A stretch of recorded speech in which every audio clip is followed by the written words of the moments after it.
আমার কাছে একটা জিনিস মনে হয়, এটা প্রমথ চৌধুরীর একটা প্রবন্ধ পড়েছিলাম যে আনন্দ সংক্রামক। তো নিজে আনন্দিত হওয়াটা জরুরি। আমি যদি আমার ক্রিয়েশন নিয়ে আনন্দিত হই, আমি যদি আগে থেকেই চিন্তা করি যে আমি এইটা তৈরি করছি অমুকের জন্য, অমুক পছন্দ করবে কিনা, তাহলে অমুকের ধরন অনুযায়ী করি, তখন আমার মনটা আসলে বেরিয়ে গেল, বাজারে চলে গেল মনটা। আর যখন আমি আমার আনন্দের জন্য একটা জিনিস তৈরি করব, তখন সেই আনন্দটা সংক্রামিত হবে, ছড়াবে সবার মধ্যে। তো কাজটা করতে গিয়ে সেই আনন্দ আমার হয়েছে। বাহ, কি দারুণ করে বললেন। দারুণ দুটো কাজের খবর দিলেন, এবং এর মধ্যে তো একটা ট্রেলার আমরা দেখেইছি, আধুনিক বাংলা হোটেল, যেটা নিয়ে অনেকক্ষণ কথা বললাম। আর কোনো কাজ, কোনো সিনেমা? অনেকদিন সিনেমায় দেখা হচ্ছে না, সেই তো কমলা রকেট, টেলিভিশন।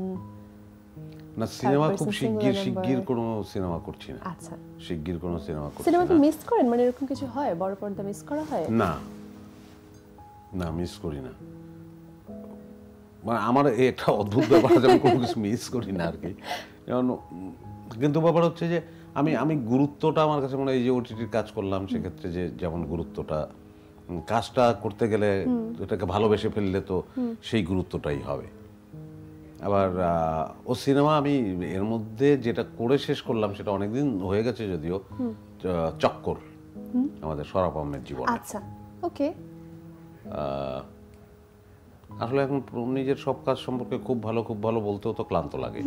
মানে আমার মনে হয় এটা দর্শক দেখুক, আমার ভালো লেগেছে। না, আপনার কাজগুলো তো আসলে আপনি ওভাবে বুঝে শুনে বেছেই করেন, আর যে কোনো চরিত্রকে অন্যরকম ভাবে প্রাণ দেন। একটা তো চরিত্র থাকে, আর একজন অভিনেতা সেটাকে আসলে প্রাণ দেয় এবং মানুষের কাছে পৌঁছে দেয়। পুরস্কার মানে পেলে ভালো লাগে, কিন্তু আমার নমিনেশন পেতে ভালো লাগে না। নমিনেশন ভালো লাগে না, কারণ ওটা একটা উৎকণ্ঠা তৈরি করে। আমি খামাখা একটা উৎকণ্ঠা বয়ে নিয়ে বেড়াবো কেন?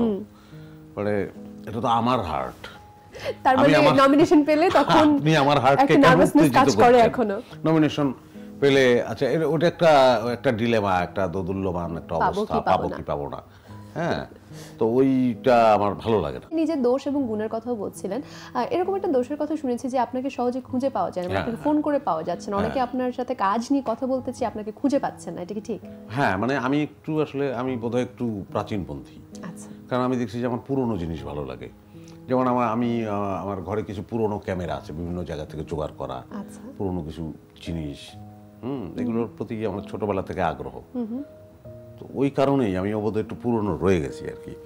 এবং আমার মনে হয় আমি ফোনে খুব বেশি অভ্যস্ত হতে পারি নাই আসলে। চেষ্টা করেছি, কিন্তু আমার মনে হয় যে এতে আমার অসুখ হয়ে যাবে, এত ফোন আসলে আমি যদি রিসিভ করতে থাকি। আর একটা হচ্ছে যে যখন কাজে থাকি, আসলে যে কোনো শিল্পী বলবেন, যিনি পেইন্টার হন বা যিনি সুর করেন, যিনি কবিতা লেখেন, গদ্য লেখেন, ওনাদের পক্ষেও কিন্তু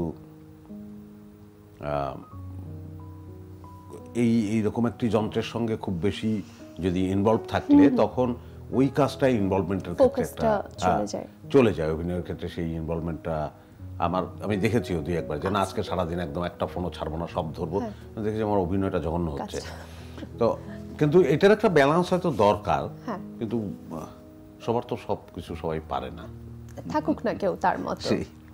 তবে আমার একই সঙ্গে এটাও আছে যে আমি যদি মানে তোমার সঙ্গে আচ্ছা একটা কাজ আমি বললাম যে হ্যাঁ অমুক সময় করব, তো আমি ওয়াদা করলে করি।